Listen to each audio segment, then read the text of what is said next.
আসসালামু আলাইকুম।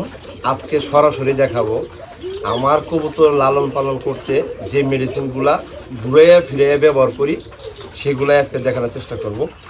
এই যে দেখেন পিএইচ, হ্যাঁ, এটা হলো পানির পিএইচ। নাম কি সেটা বড় কথা না, পিএইচ। আপনি ভেটেরিনারি ডিসপেন্সারিতে যাবেন, যাওয়ার পরে বলবেন যে আমাকে পিএইচ দেন, যে কোনো কোম্পানির দিক সমস্যা নাই, নাম দেখার দরকার নেই, পিএইচ গেল এটা। তার সাথে নিচে হচ্ছে লিভার টনিক।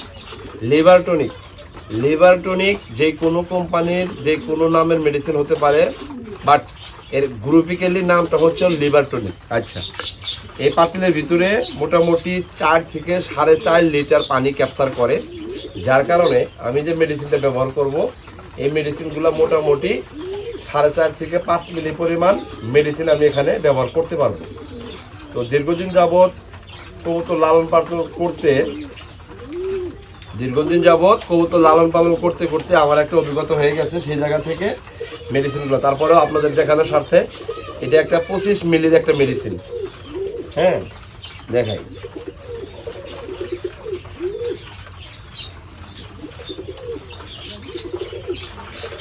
এই যে দেখেন 5 মিলির মতো লিভার টনিক নিয়ে নিছি, এটাতে দিয়ে দিব, দেখা যায়।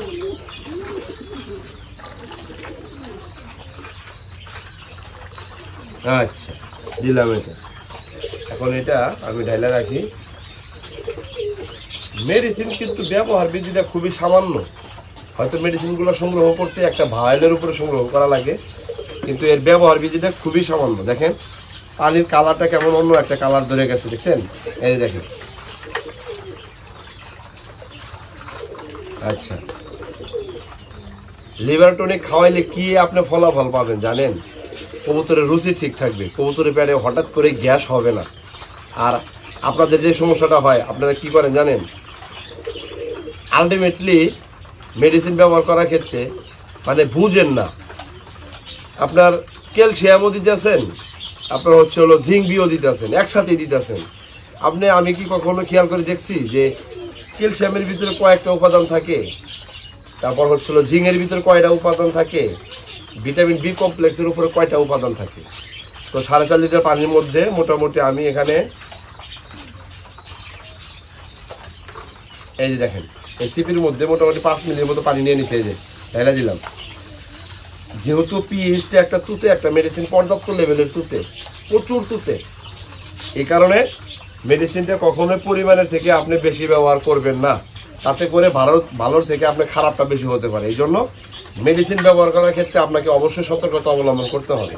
তাহলে কি হলো, প্রতি 1 লিটার পানিতে 1 মিলি লিভার টনিক এবং 1 মিলি করে পিএইচটা আমি দিয়ে দিলাম। দিয়ে দেওয়ার পরে ভালোভাবে এটা মিশাইতেছি, দেখছেন? আচ্ছা, এই মেডিসিন মিশ্রিত পানিটাই কিন্তু আমার কবুতরকে দেব। এখন পিএইচের কাম হইলো কি জানেন?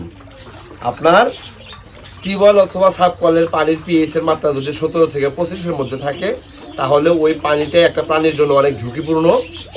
এই জন্য পিএইচটা ব্যবহার করলে মোটামুটি 4 থেকে 7-এর মধ্যে পিএইচের মাত্রা চলে আসে, তখন ওই পানিটা একটা পরিশুদ্ধ পানি হয়ে যায়, যেটা খাইলে একটা প্রাণী কখনোই পানির কারণে কি হবে না, অসুস্থ হবে না। এটা আপনাকে বুঝতে হবে। Gram negative, gram positive, acidic acid আছে এর ভিতরে, হ্যাঁ, আপনার পায়খানা শক্ত করা, পায়খানা কালার ধরে রাখা, কবুতরে এনার্জিবিটি বিল্ড আপ করা, এই বিষয়গুলো আপনি খেয়াল করবেন, ঠিক আছে?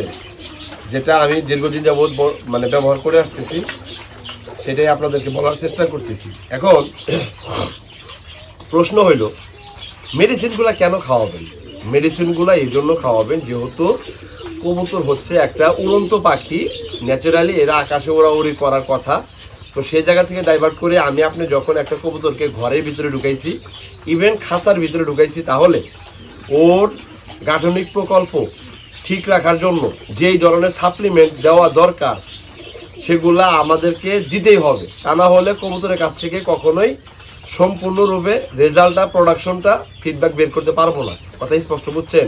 এই জন্য জিঙ্ক বলেন, মাল্টিভিটামিন বলেন, লিভার টনিক বলেন, ভিটামিন বি কমপ্লেক্স বলেন, ক্যালসিয়াম বলেন, AD3 বলেন, ফিড সাপ্লিমেন্ট যতগুলা প্রোডাক্ট আছে সেগুলো বলেন, জিট খাবার বলেন, এই বিষয়গুলা এখানে পুশ করতে হয়, তাহলেই কবুতর সুস্থ থাকার পাশাপাশি ওদের প্রোডাকশনটা বের করা যায়।